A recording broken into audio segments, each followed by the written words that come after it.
हनुमान जी की कहानी भारतीय संस्कृति का एक ऐसा हीरा है जो सदियों से लोगों के दिलों में जगह बनाए हुए है। यह सिर्फ एक पुरानी कहानी नहीं है, बल्कि हम सभी के लिए जीने का सही तरीका सिखाती है। आज हम विस्तार से जानेंगे हनुमान जी के जन्म से लेकर उनके महान कार्यों तक की पूरी कहानी, जो हमें सिखाती है कि सच्ची शक्ति, सच्ची भक्ति और दूसरों की मदद करने से ही इंसान महान बनता है। तो चलिए शुरू करते हैं बिना किसी देरी के। हनुमान जी के जन्म की कहानी बहुत ही खास है। उनकी मां अंजना पहले स्वर्ग की एक सुंदर अप्सरा थी। एक बार गलती से उन्होंने एक ऋषि का अपमान कर दिया, जिसके कारण ऋषि ने उन्हें श्राप दे दिया कि उन्हें पृथ्वी पर बंदर के रूप में जन्म लेना पड़ेगा। हालांकि ऋषि ने यह भी कहा कि जब कोई महान आत्मा उनके बेटे के रूप में जन्म लेगी तो उनका श्राप खत्म हो जाएगा। पृथ्वी पर अंजना की शादी केसरी नाम के एक बहुत ही ताकतवर वानर से हुई। वे दोनों हिमालय के पास एक जंगल में रहते थे। अंजना को जब संतान की इच्छा हुई तो उन्होंने भगवान शिव की कठिन तपस्या शुरू कर दी। वे दिन रात भगवान शिव का ध्यान करती रहीं, बिना खाए पिए। उनकी तपस्या से प्रसन्न होकर भगवान शिव ने उन्हें दर्शन दिए और वरदान मांगने को कहा। अंजना ने कहा, प्रभु, मुझे एक ऐसा पुत्र चाहिए जो बल, बुद्धि और पराक्रम में सर्वश्रेष्ठ हो। भगवान शिव ने मुस्कुराते हुए कहा, तथास्तु, मैं स्वयं अपने अंश से तुम्हारे घर जन्म लूंगा। इस तरह पवन देव के आशीर्वाद से अंजना के गर्भ से हनुमान जी का जन्म हुआ। हनुमान जी का बचपन बहुत ही रोमांचक था। वे बचपन से ही बहुत शरारती और ताकतवर थे। एक बार की बात है, सुबह सुबह जब हनुमान जी खेल रहे थे तो उन्होंने आकाश में उगते सूरज को देखा। उन्हें लगा कि यह कोई बहुत बड़ा लाल रसगुल्ला है। वे तुरंत आकाश में उड़कर सूरज को पकड़ने के लिए चल पड़े। यह देखकर इंद्रदेव बहुत क्रोधित हो गए। उन्होंने अपने वज्र से हनुमान जी पर प्रहार किया, जिससे हनुमान जी बेहोश होकर नीचे गिर पड़े। जब हनुमान जी के पिता पवन देव को यह पता चला तो वे बहुत क्रोधित हो गए। उन्होंने सारी हवाएं रोक दी, जिससे पूरी दुनिया में सांस लेने में दिक्कत होने लगी। तब सभी देवता इकट्ठे हुए और हनुमान जी को अद्भुत वरदान दिए। ब्रह्मा जी ने उन्हें अमर होने का वरदान दिया, जिससे वे कभी मृत्यु को प्राप्त नहीं होंगे। इंद्रदेव ने उनके शरीर को वज्र से भी कठोर बना दिया, ताकि कोई भी अस्त्र शस्त्र उन्हें हानि न पहुंचा सके। अग्निदेव ने उन्हें यह आशीर्वाद दिया कि आग भी उनका कुछ नहीं बिगाड़ सकेगी, और वरुण देव ने जल में डूबने से मुक्त कर दिया।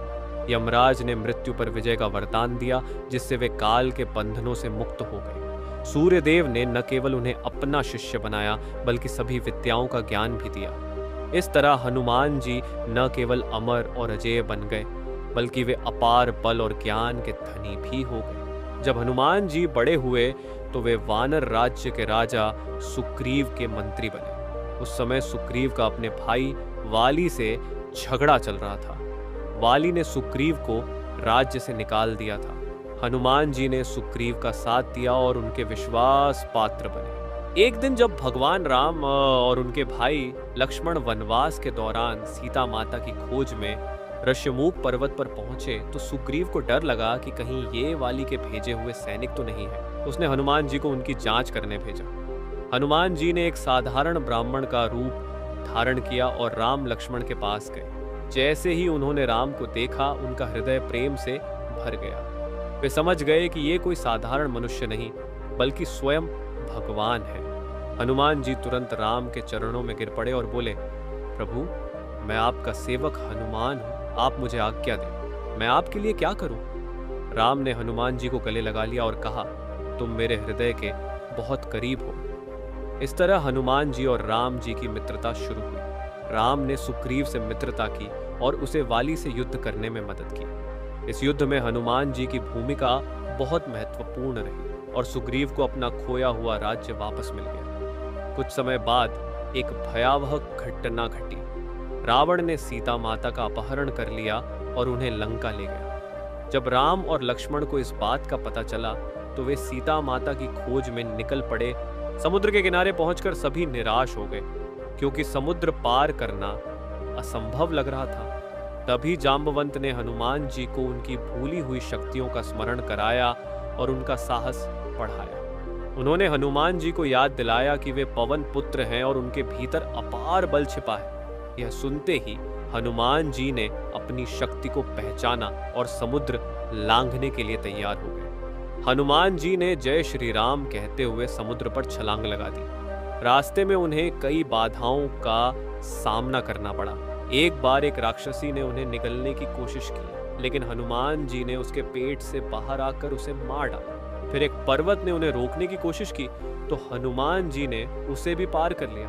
अंततः हनुमान जी लंका पहुंचे। वहां उन्होंने सीता माता को रावण की अशोक वाटिका में ढूंढ निकाला। सीता माता बहुत दुखी थी और रावण के डर से एक पेड़ के नीचे बैठी थी। हनुमान जी ने पेड़ पर चढ़कर राम की अंगूठी नीचे गिराई और फिर स्वयं प्रकट होकर सीता माता को राम का संदेश दिया। जब रावण के सैनिकों ने हनुमान जी को पकड़ लिया तो उन्हें रावण के दरबार में ले जाया गया। वहां रावण ने उनका अपमान किया और क्रोधित होकर उनकी पूंछ में आग लगवा दी। परंतु हनुमान जी ने अपनी चतुराई और शक्ति से इस आग को ही अपना अस्त्र बना लिया। वे पूरे लंका में कूदते रहे और नगर के महलों, बाजारों और बागों को जलाकर राख कर दिया। पूरी लंका में हाहाकार मच गया, लेकिन हनुमान जी को कोई पकड़ नहीं सका। अपना कार्य पूरा करने के बाद वे सुरक्षित वापस लौटे और राम जी को सीता माता का समाचार दिया। अब युद्ध की तैयारी तेज हो गई। राम और उनकी सेना ने लंका पर चढ़ाई कर दी और दोनों ओर से भयंकर युद्ध शुरू हुआ। युद्ध के दौरान कई वीर योद्धा वीरगति को प्राप्त हुए और कई घायल हो गए। तभी एक भयंकर घटना घटी। रावण के पुत्र मेघनाद ने लक्ष्मण पर एक विषैला बाण चला दिया, जिससे लक्ष्मण मूर्छित हो गए। चारों ओर चिंता का माहौल छा गया। तभी वैद्य सुषेण ने बताया कि केवल हिमालय पर मिलने वाली संजीवनी बूटी ही लक्ष्मण के प्राण बचा सकती है। हनुमान जी ने तुरंत हिमालय की ओर उड़ान भरी। वहां पहुंचकर उन्हें बूटी की पहचान करने में दिक्कत हुई, तो उन्होंने पूरा पर्वत ही उठा लिया।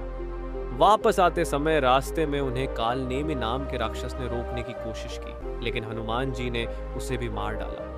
जब हनुमान जी संजीवनी बूटी लेकर लौटे तो लक्ष्मण के प्राण बच गए। युद्ध में हनुमान जी ने रावण के पुत्र अक्षय कुमार को भी मार गिराया। उन्होंने राम की सेना का मनोबल बनाए रखने में महत्वपूर्ण भूमिका निभाई। उनकी बहादुरी और बलिदान से युद्ध का पलड़ा राम की ओर झुकने लगा। युद्ध समाप्त होने के बाद जब सभी अयोध्या लौटे तो राम ने हनुमान जी से कहा, हनुमान, तुमने मेरे लिए इतना कुछ किया है, मुझसे कोई भी वरदान मांग लो। हनुमान जी ने विनम्रता पूर्वक उत्तर दिया, प्रभु, मुझे बस आपके चरणों में जगह चाहिए। मैं सदैव आपकी सेवा करता रहूं, यही मेरी इच्छा है। राम ने प्रसन्न होकर कहा, तथास्तु। जब तक इस संसार में मेरी कथा सुनाई जाएगी, तुम्हारा नाम भी लिया जाएगा। तुम सदैव अमर रहोगे। आज भी हनुमान जी को संकट मोचन कहा जाता है।